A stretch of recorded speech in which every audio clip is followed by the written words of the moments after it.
오늘 주시는 하나님의 말씀은 야고보서 1장 22절 말씀입니다. 야고보서 1장 22절 제가 가진 성경 신약성경 371페이지쯤에 있습니다. 우리 말씀을 함께 봉독하겠습니다. 시작. 너희는 말씀을 행하는 자가 되고 듣기만 하여 자신을 속이는 자가 되지 말라. 아멘. 오늘 설교 제목은 복음이 실제가 되는 삶입니다. 우리 말씀 제목 한번 따라해 주시면 좋겠습니다. 복음이 실제가 되는 삶. 자, 우리가 평소 사용할 때마다 헷갈리는 우리 단어 중 하나가 실제 그리고 실제. 그래서 국어 사전을 보면 실제와 실제의 차이에 대해서 이렇게 말합니다. 실제는 영어로는 reality, 실제로 존재하는 그 자체, 그 객관적으로 존재하는 것, 그것 자체를 실제라고 하고, 실제 actuality는 현실에서 직접 경험되고 확인할 수 있는 구체적인 사실이나 상태를 이야기할 때 어이를 써서 실제라고 합니다. 그래서 실예를 들어보면, 자, 천국은 실제하지만 우리는 아직 실제로 가본 적은 없다. 자, 사랑은 실제하지만 실제로 표현하지 않으면 느낄 수 없다. 자, 실제와 실제, 아이와 의의 이 차이를 좀 혹시 아시겠습니까? 네. 굳이 비유를 든다면 아이, 실제는, 이 리얼리티는 어떤 존재에 초점이 맞춰져 있는 겁니다. 굳이 이야기하자면 명사와 같은 그런 느낌입니다. 그런데 실제 어이는 형용사나 동사 같은 느낌입니다. 어떤 상태, 어떤 사실을 이야기할 때 어이, 실제를 씁니다. 자, 오늘 설교 제목은 복음이 실제가 되는 삶, 아이가 아니라 복음이 실제가 되는 삶, 어이, 복음이 실제가 되는 삶입니다. 자, 이 말은 복음은 이미 항상 언제나 실제입니다. 그렇기 때문에 앞으로 이 실제인 복음이 실제가 될 필요가 없습니다. 항상 복음은 실제였습니다. 자, 그런데 복음이 실제라는 것과 이 복음이 내 삶에서 생생하게 경험되는 복음이 실제가 되는 것은 다른 문제입니다. 이미 실제인 복음이 내 안에 있다고 해도 내 삶을 통해서 그것이 실제로 경험되거나 나타나지 않을 수가 있기 때문에 그렇습니다. 다시 말하면 내 속에 머무는데 나타나지 않는 겁니다. 작동을 하지 않는 겁니다. 이것은 대단히 심각한 문제라고 할 수 있는데요. 왜 이런 일이 벌어질까?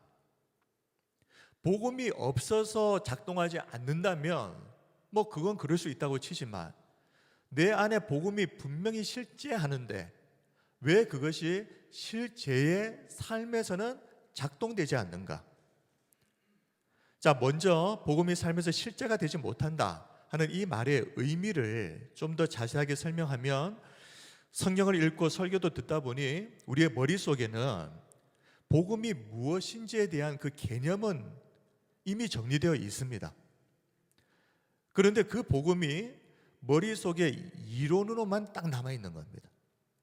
그래서 실제의 삶에서는 아무런 영향력도 끼치지 못하고 내 삶의 작은 습관 하나조차도 고치지 못하는 이런 무능력한 상태가 계속해서 이어질 때 이것을 우리는 복음이 실제가 되지 못하는 삶을 살고 있다라고 말하는 것입니다.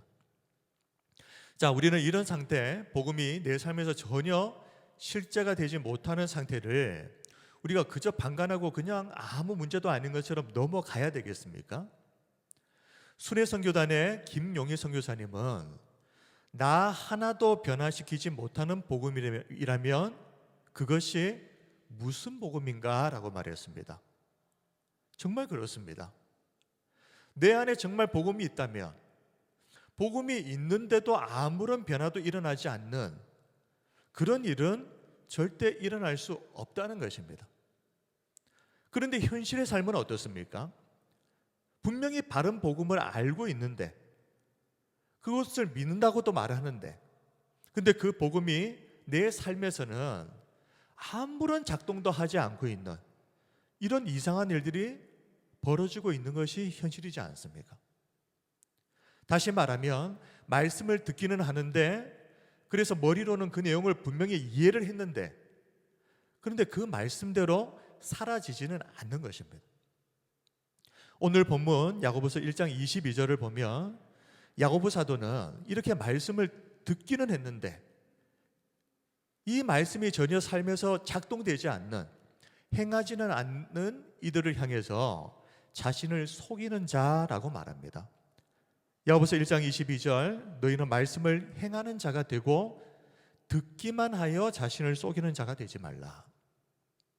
자, 자신을 속이는 자, 알지만 행하지는 않는 자, 복음을 들었지만 그 복음대로는 절대 살지 않는 자, 우리는 이렇게 스스로 양심을 속이는 자가 되어서는 안 되겠습니다. 실제하는 복음이 우리의 삶에서도 실제가 되려면 그러면 어떻게 해야 되겠습니까? 자, 우리가 복음의 실제를 삶에서 경험하지 못하는 이유는요, 우리는 단 한 번도 그 복음에 또 그 말씀에 내 삶을 믿음으로 던져본 적이 없기 때문입니다. 복음이 실제가 되려면 그 말씀의 믿음으로 우리의 인생을 일단 던져보아야 되는 겁니다. 한번 순종을 해봐야 된단 말입니다. 처음부터 우리가 온전한 순종 그리고 온전한 믿음을 가져야 된다라고 요구하는 것은 아닙니다. 설령 지금은 믿음이 좀 부족할 수는 있습니다. 그러나 중도에 그렇게 실패한다고 할지라도 그럼에도 불구하고 그렇게 믿음으로 말씀에 우리의 인생을 던지는 이 삶의 순종이 한 번이 되고 또 두 번이 되고 이러다 보면 이를 통해서 우리에게는 그 순종의 경험들이 쌓이고 또 쌓이고 쌓여서 점점 더 우리에게 큰 믿음, 온전한 믿음, 더 나아가서는 머릿속에 있었던 그 복음이 삶의 실제가 되는 그 자리까지 나아갈 수 있는 겁니다. 핵심은 말씀을 들어서 알고 있는 것에서 그치는 것이 아니라 그 말씀에 실제로 내가 내 인생을 한번 던져 보았는가, 그 말씀에 정말 한번 순종해 보았는가, 이것이 핵심입니다. 자, 베드로가 이것을 보여주는 산 증인인데요, 마태복음 14장을 보면 베드로가 무리를 걸었던 사건이 기록되어 있습니다. 자, 때는 오병이어 사건이 있고 나서 제자들이 지금 한껏 고무되어 있었던 상태입니다. 예수님은 이 일이 있은 후에 제자들을 먼저 건너편 마을로 배 태워서 보내시고 예수님은 기도하러 따로 산에 올라가십니다. 자, 그런데 제자들이 탄 배가 육지에서 술이나 떨어졌을 때 갑자기 바람이 거세게 불더니 이 물결 때문에 오도 가도 못하는 상황이 되어버립니다. 그렇게 제자들이 한참을 파도와 씨름하던 중에 성경을 보면 밤 사경 새벽 3시부터 한 6시까지 그 사이의 시간입니다. 칠흑같이 어둡던 그때 예수님께서 무리를 걸어서 제자들이 타고 있던 그 배를 향해서 예수님이 무리를 걸어오고 계시는 것 아닙니까?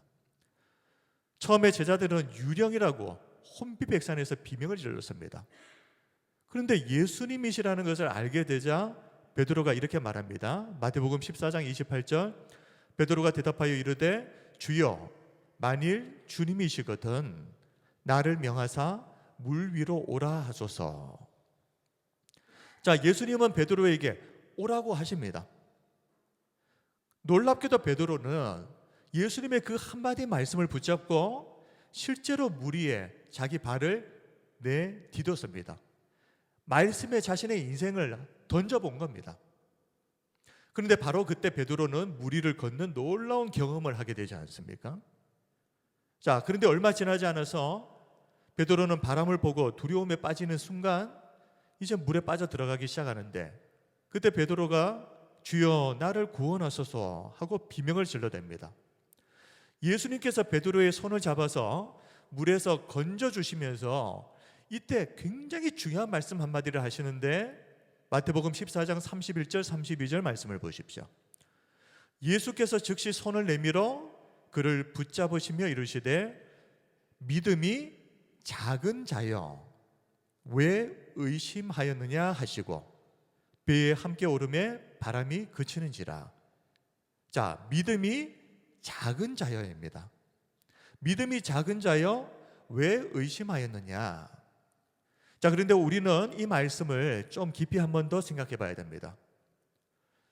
베드로는 예수님이 말씀하신 것처럼 믿음이 작은 자였습니다. 실제로 그랬습니다. 자, 그런데 그렇다면 배 안에 있던 다른 제자들은 그럼 어떻다는 말입니까? 베드로가 가졌던 그 작은 믿음조차도 없었다는 말 아니겠습니까? 베드로는 지금 비록 믿음이 온전치는 못해서 작은 믿음밖에 없어서 몇 발짝 걸어보지도 못하고 물에 빠져버렸지만, 적어도 베드로는 예수님께서 오라고 하셨을 때 그 말씀 한마디를 붙잡고 그 말씀에 자신의 인생을 던졌습니다. 순종을 했습니다. 그래서 물 위를 잠시라도 걸었습니다. 이 일을 통해서 베드로는 무엇을 경험합니까? 주님의 말씀이 내 삶의 실제가 되는 것을 경험한 것입니다. 다른 제자들은 시도조차 하지 않았을 때 베드로는 말씀에 의지해서 자신의 인생을 실제로 던졌던 것입니다. 우리 사랑하는 성도 여러분, 큰 믿음이 있다고 하면서 아무런 시도도 하지 않는 것보다는 비록 작은 믿음일지라도 그 말씀에 순종해서 자신의 인생을 던져서 이 말씀이 내 삶의 실제가 되는 것을 경험하는 것이 중요합니다. 왜 그렇습니까? 자, 이 복음의 실제를 경험하는 것은 누구에게만 주어지는 것인가? 말씀을 듣기만 하는 자가 아니라 그 말씀에 순종하는 자, 그 말씀을 믿고 자신의 인생을 던진 자에게만 하나님이 허락하시는 축복입니다. 그러므로 성경 많이 한다고 자랑할 일이 아닙니다. 그렇게 많이 아는데 그 말씀대로 순종하지 않아서 살아가면서 단 한 번도 말씀이 내 인생의 실제가 되는 것을 경험해 본 적이 없는 것, 이것은 얼마나 부끄러운 일이겠습니까? 그리고 그것은 야고보서 1장 22절 말씀처럼 자신을 속이는 것입니다. 히즈위엘이라고 하는 찬양팀이 부른 곡 중에 믿음이 실제가 되는 순간이라는 곡이 있습니다. 자, 이 곡은 베드로가 물 위를 걸었던 이 사건을 찬양으로 만든 곡입니다. 자, 가사를 잠시 소개하면 믿음이 실제가 되는 순간 모든 걱정은 기대로 바뀌죠. 믿음이 실제가 되는 순간 하나님의 역사는 시작되죠. 일렁이는 파도를 보면 파도처럼 나도 흔들리지만 저기 물 위를 걸어오시는 분 주님께 내 믿음 드릴 때 난 물 위를 걷게 되죠. 상상조차 못했던 일이지만 난 주님과 함께 걷네. 언제요? 믿음이 실제가 되는 순간. 믿음이 실제가 되는 순간. 언제 믿음이 실제가 됩니까? 내 머릿속에 있던 그 믿음을 삶으로 순종할 때입니다. 말씀에 정말 내 인생을 한번 던져볼 때입니다. 말씀에 믿음으로 우리의 삶을 던져서 그 말씀이 우리의 삶의 실제가 되면 그 믿음은 우리의 모든 걱정을 물러가게 만들고 하늘의 역사를 경험하게 할 것입니다. 베드로가 물 위를 걸은 것처럼 말입니다. 성도 여러분, 우리가 아무리 많은 말씀을 알고 성경을 잘 안다고 해도 그 말씀이 순종을 통해서 지금 내 삶에서 실제로 경험되어지지 않으면, 말씀이 실제가 아니라 여전히 머릿속 이론으로만 머물러 있으면 절대 안 됩니다. 우리의 복음은, 우리의 믿음은 순종을 통해서 반드시 삶에서 실제가 되어야 됩니다. 지금부터는 복음이 실제가 되지 못할 때 어떤 일들이 벌어지는가, 여기에 대해서 한번 이야기를 해보겠습니다. 마가복음 4장을 보면 또 배 타는 이야기가 나옵니다. 제자들이 예수님과 함께 배를 타고 건너편으로 건너가고 있을 때 있었던 일입니다. 시점은 마가복음 4장 35절을 보니까 그날 저물 때에 제자들에게 이르시되 우리가 저편으로 건너가자.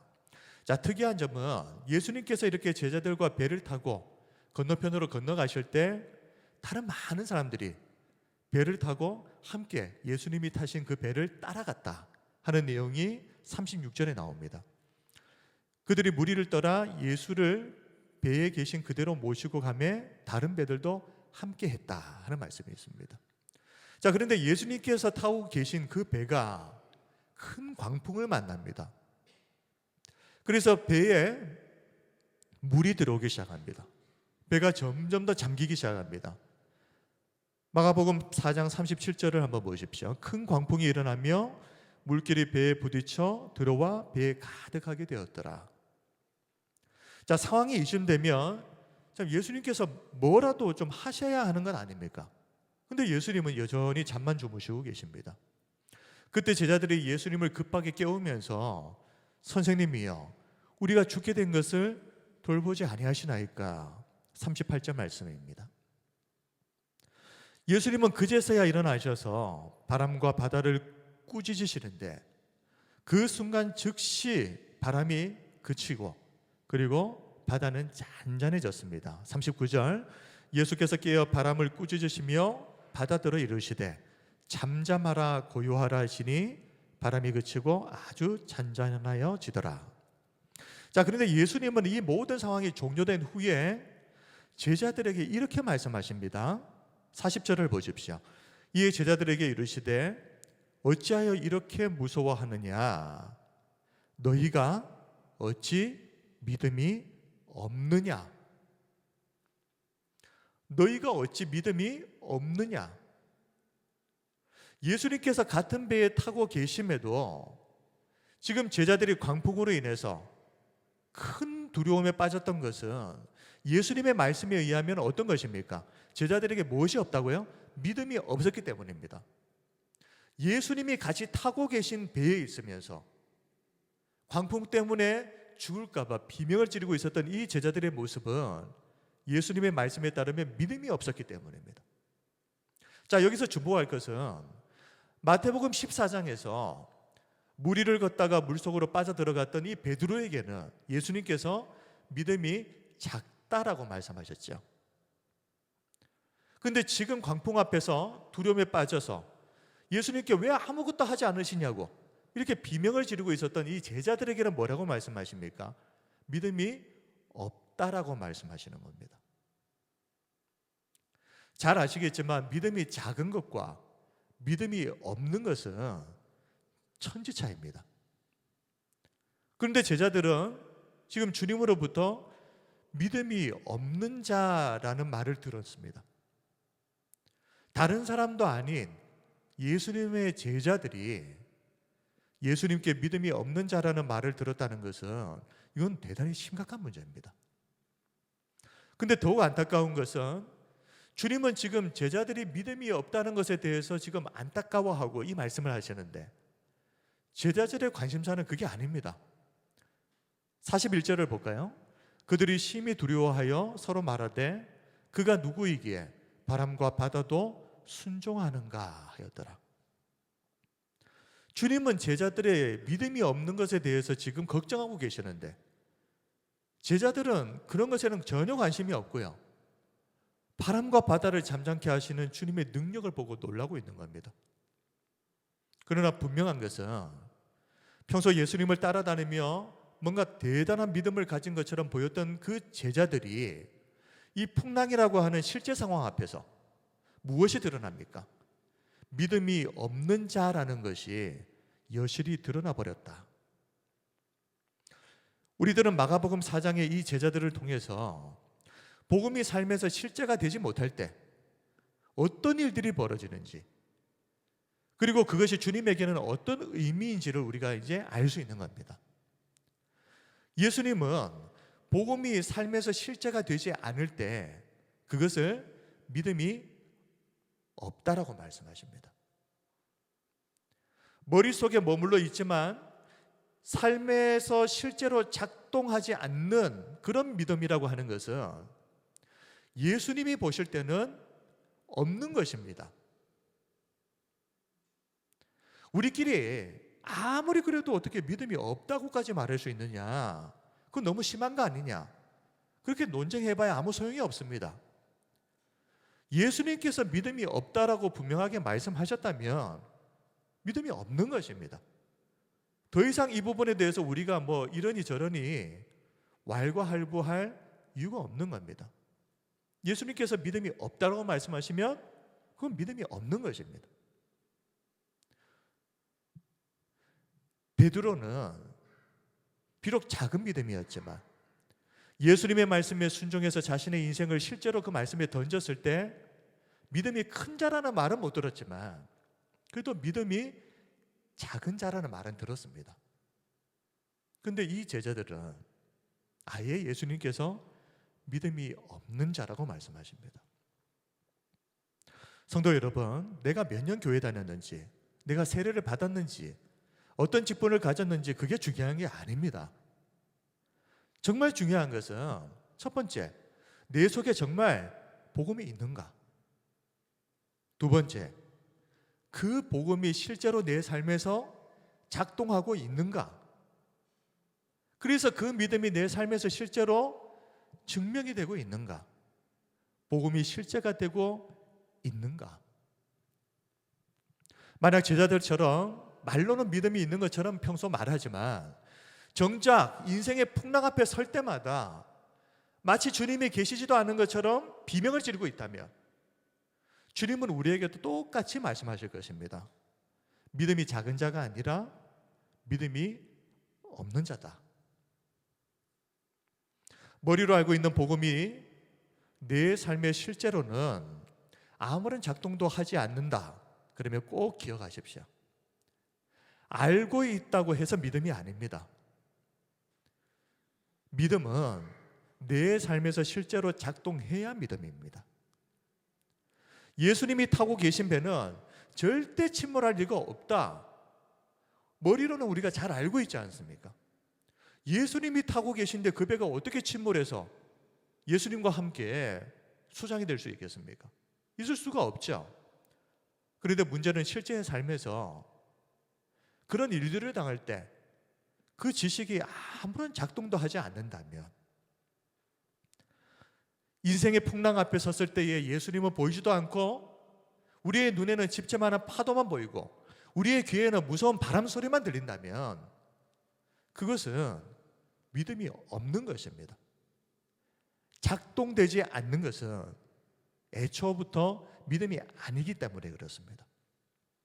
말씀을 정리하겠습니다. 모든 그리스도인에게 복음은 항상 실제가 되어야 합니다. 복음은 이미 실제입니다. 그렇기 때문에 그것이 실제냐, 실제가 아니냐, 이걸 규명하려고 시간을 보낼 필요가 없습니다. 중요한 것은 이미 실제인 그 복음이 우리의 삶의 순종을 통해서 삶에서 실제가 되고 있느냐 하는 것입니다. 우리의 복음은 말과 이론이 아니라 반드시 삶으로 증명되어야 할 가장 명확한 실제여야만 합니다. 우리가 주님 앞에 서게 되었을 때 주님은 그동안 우리의 입에서 얼마나 화려하고 유창한 언변, 얼마나 그런 대단한 말을 했는지 그걸 보시는 것이 아니라 주님이 주신 그 복음이 내 삶에서 얼마나 실제로 작동했는지 그것을 보시고 우리가 살아온 모든 인생을 판단하실 것입니다. 그러므로 평생 입으로만 주여 주여 외치는 자가 아니라 삶을 통해서 복음을 실제로 증명하는 인생을 사는 저와 우리 모든 성도들이 되시기를 바랍니다. 우리 옆에 있는 분들과 함께 서로 이렇게 인사합시다. 복음이 실제가 되는 삶을 삽시다. 복음이 실제가 되는 삶을 사는 우리 성도님들 다 되시길 바랍니다. 머릿속에 머물러 있는 것은 믿음이 아닙니다. 믿음은 삶에서 작동해야 믿음입니다. 복음은 실제가 될 때 복음입니다. 우리 성도님들 작은 믿음이라고 해도 상관없습니다. 베드로처럼 작은 믿음이라도 있어야죠. 그런데 제자들처럼 아예 믿음이 없다라는 말을 들으면 안 되는 겁니다. 비록 처음에는 작은 믿음으로 시작하였을지라도 내 삶을 말씀의 믿음으로 던지는, 믿음을 실제로 되게 하는 이 경험들이 쌓이다 보면 언젠가 하나님께서 우리를 큰 믿음의 사람으로 세워주실 줄 믿습니다. 항상 매일매일의 삶, 복음이 실제가 되는 삶을 살아가는 저와 우리 성도님들이 다 되시기를 주님의 이름으로 축원드립니다. 이제 우리 함께 찬양하겠습니다. 전능하신 나의 주 하나님은 능치 못하실 일 전혀 없네. 우리의 모든 간구도, 우리의 모든 생각도, 우리의 모든 꿈과 모든 소망도 신실하신 나의 주 하나님은 우리의 모든 괴로움 바꿀 수 있네. 불가능한 일 행하시고 죽은 자를 일으키시니 그를 이길 자 아무도 없네. 전능하신 하나님을 믿으시길 바랍니다. 우리 찬양합시다.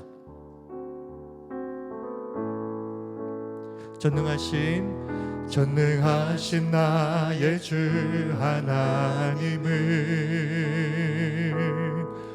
능치 못하실 일 전혀 없네. 우리의 모든 간구도, 우리의 모든 생각도, 우리의 모든 꿈과 모든 소망도 신실하신 나의 주 하나님은 우리의 모든 괴로움 바꿀 수 있네. 불가능한 일 행하시고 죽은 자를 일으키시니 그를 이길 자 아무도 없네.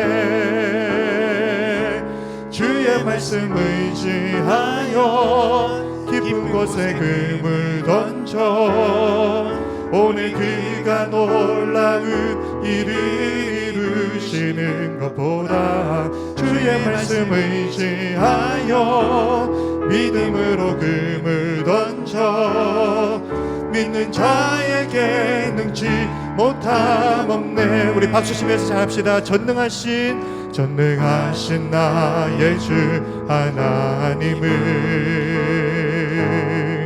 능치 못하실 일이 전혀 없네.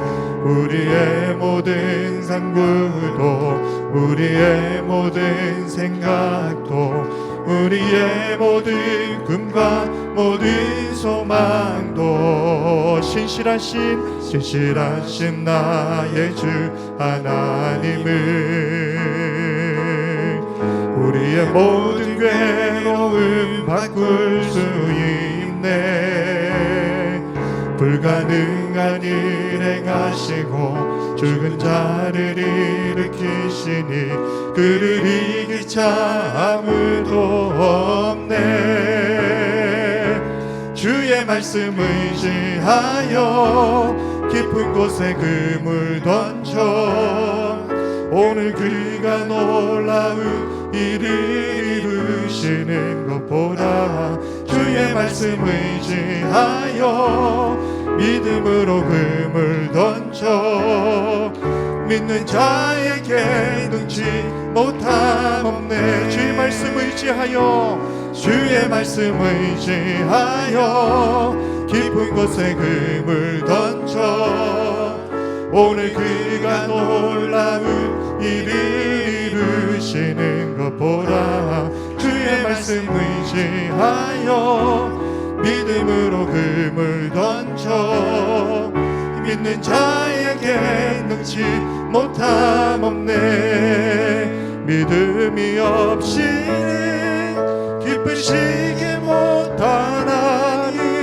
고된 수고